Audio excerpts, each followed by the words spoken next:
Corona संक्रमण काल के दौरान कोरोना से हुई मौतों को लेकर बहुत से ऐसे लोग थे जिन्होंने अपनों के शव को लेने के लिए भी मना कर दिया था और कुछ ऐसे शव थे जो कि लावारिस थे जिनका अंतिम संस्कार नहीं हो पाया था।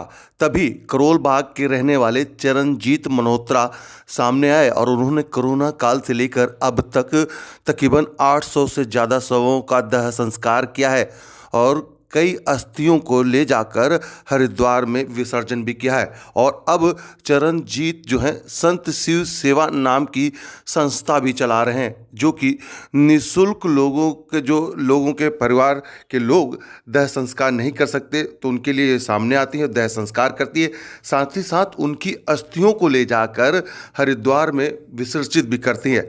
आपको बता दें कि चरणजीत मल्होत्रा एक व्यवसाय भी चलाते हैं और उसके बावजूद उनके मन में ऐसा आया जब कोरोना काल के दौरान उन्होंने देखा कि कई ऐसे शव थे जिनको कि उनके परिवार के लोग भी दाह संस्कार नहीं कर रहे हैं। तब चरणजीत मल्होत्रा सामने आया और तब से लेकर अब तक वो लगातार जो है लावारिस शव हों या किसी के वैसे शव हों जो कि परिवार के लोग समर्थन नहीं दे पा रहे हैं तो उनके लिए बढ़ चढ़ कर सामने आ रहे हैं और लगातार जिस तरीके से उनका दाह संस्कार करते हैं, उनकी अस्थियों को ले जाकर हरिद्वार में विसर्जित भी करते हैं। साथ ही उन्होंने ये अपील भी करी है कि अपने देश के लोग जो बाहर में जाके बस गए हैं, विदेशों में रह रहे हैं, तो अगर उनके परिवार के लोग भी अगर वो अस्थियां यहाँ पर भेजते हैं उनके पास तो उसको वो हरिद्वार में ले जाकर वहाँ पर विसर्जित करेंगे। तस्वीरें हम आपको दिखा रहे हैं करोल बाग की, जहाँ पर आपको बता दें कि पिछले कई महीनों से चरणजीत इसी तरीके से अस्थियों को ले जाकर हरिद्वार में विसर्जित करते हैं। मेरा नाम चरणजीत मल्होत्रा। ये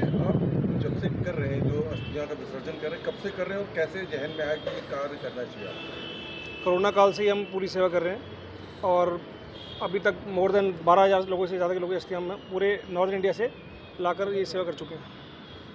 कितने लोगों की टीम जो है आपके साथ जुड़ गए, कितने लोग जुड़े हुए हैं अभी तक? वैसे सेवा करने के लिए हमारे 5-7 लोग हैं जो मिलकर ये रेगुलर काम कर रहे हैं। चरणजीत जी, ये बताइए आपके मन में कैसे आया, क्योंकि जिस समय कोरोना संक्रमण काल चल रहा था लोग अपने घरों में थे, लेकिन आप घरों से बाहर निकलते उन अस्थियों उन लोगों का दाह संस्कार कर रहे थे जिनका कोई नहीं था, तो कैसे मन में ये सारा आया? देखो, करने वाले महादेव हैं, करने वाले महादेव हैं। जितनी बेकदरी लोगों ने कोरोना काल में अपने परिजनों की करी है वैसा मैंने कभी ऐसा टाइम अपनी लाइफ में नहीं देखा। तो करने वाली शक्ति देने वाले महादेव हैं, उन्होंने हमें शक्ति दी कि ये नहीं होना चाहिए। आदमी को जो आखिरी राइट है मरने के बाद कम से कम उसकी आत्मा को शांति मिले, मोक्ष की प्राप्ति करे, ये देख के मैंने सेवा स्टार्ट करी थी। मैं एक से शुरू हुआ था, मुझे नहीं मालूम था कि महादेव इतनी कृपा करेंगे कि कोरोना की 475 पर डेड बॉडी दिला के फिर लावारिस लाशों में, और उसके साथ फिर हमने अस्थि विसर्जन कुशेतर जाके गति करवाना, ये सब चालू सब करने वाले महादेव है। मैं तो सारा क्रेडिट महादेव को। मतलब दाह संस्कार के साथ साथ आप लोगों ने उनकी अस्थि विसर्जन का भी कहाँ करते, कैसे करते हैं पूरा? हम लोग जितने भी शमशान घाट हैं और जहाँ पे कहीं लावारिस डेड बॉडी चलती हैं या कहीं ऐसे सक्षम लोग हैं, गरीब लोग हैं जो उनका पैसा नहीं है, आपने देखा कोरोना काल से काफ़ी लोग डिस्टर्ब हो गए, तो वो फिर कलेक्ट करके यहाँ लाते हैं। यहाँ से फिर हम 10 दिन बाद 15 दिन बाद उसको बाकायदा गाड़ियों में विधिवत तरीके से हरिद्वार जाते हैं। हरिद्वार जाकर इसका वो माँ गंगा के चरण में विसर्जन कर उनकी आत्मा की शांति के लिए पाठ करते हैं। उसके बाद हर एक महीने बाद हम कुरुक्षेत्र जाते हैं। किस लेवल पे आप इस मुहिम को पहुंचाना चाहते हैं, क्योंकि आपका सपना है कि जो देश के यहाँ के लोग हैं, बाहर रह रहे हैं, विदेशों में रह रहे हैं, उनके लिए भी आप कुछ करना चाह रहे हैं? जी, जो मुहिम आप देख सकते हैं कि जो बच्चे अपने माँ बाप कोरोना काल में अपने माँ बाप के डेड बॉडीज को हाथ नहीं लगाते, माँ बाप अपने बच्चों को हाथ नहीं लगाते, जो आखिरी राइट है हमारे हिंदू धर्म के अनुसार, कोई तो आगे आएगा। मैंने ये सोच के बेड़ा उठाया है कि पूरे वर्ल्ड में कहीं भी जो लोग रहते हैं, कहीं किसी कारण से इंडिया नहीं आ सकते और उनकी डेथ हो जाती है, तो उनकी अस्थियों को कहीं भी वो लोग सरोवर में या समुद्र में डाल देते हैं। वो हमारे हिंदू धर्म अनुसार सही नहीं है। हमारा ये अगला टारगेट यही है कि पूरे वर्ल्ड में हम ये चाहेंगे कि जो भी हिंदू हैं वो ऐसी जब उनके किसी प्रियजन की या परिवार में डेथ होती है तो आप वेट ना करें। इसका हमारे हिंदू धर्म अनुसार नियम है कि इतने टाइम में उसको प्रोवाइड करना। आप इंडिया भेजें फ्री ऑफ कॉस्ट, हम यहाँ से बाकायदा हरिद्वार लेके जाएंगे, उनका विधि विधान से उनका जो भी तर्पण अर्पण करके उनकी मोक्ष की प्राप्ति के लिए कामना करेंगे। एक बार नाम बता दीजिए। मेरा नाम देवेंद्र उपल है जी। देवेंद्र जी, कोरोना संक्रमण काल में हमने देखा कि बहुत से ऐसे लोग थे जिन्होंने डेड बॉडी छोड़ दी। ऐसे लोगों के आप लोगों ने यहाँ पर दाह संस्कार करवाया और उनकी अस्थियों का विसर्जन किया, तो कैसे मन में आया सारा कुछ आपको? देखिए जी, महादेव से हम लोग पिछले 25 सालों से जुड़े हुए हैं। हमारी संस्था काफ़ी कार्य करती रही है। जैसे कभी किसी गरीब बिटिया की शादी वगैरह में हमने हेल्प कर ली। चिरंजीत जी हमारे साथ ही हैं, हमारे अध्यक्ष हैं। तो कोई भी नीड होती थी हमारे इलाके में, किसी को स्टडी के लिए किसी बच्चे को कोई ज़रूरत है, तो ये सब चीज़ें मदद, एक पहले से ये भाव था, बट कोरोना काल में ऐसा हो गया एकदम से, हर तरफ सब कुछ अराजकता सी फैल गई कि कोई किसी को देखने को राज़ी नहीं था, कोई किसी को छूने को पसंद नहीं करता था।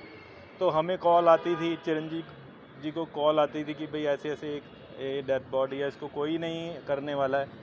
तो फिर हम लोग भैया के साथ आके यहाँ पे जो भी हमसे बन पाता था हम लोगों ने किया है, और आगे भी जैसे हमारी इच्छा है कि पूरे वर्ल्ड में कहीं भी कोई ऐसी अस्थि ये जो विसर्जन नहीं कोई कर सकता, हम वो पे करके उसको यहाँ मंगा के उसको विधि विधान से हम लोग उसका विसर्जन करेंगे।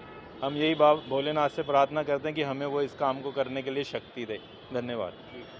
पूरा सहयोग देते हैं उनको। वो जो काम कर रहे हैं वो एक आम आदमी नहीं सोचता।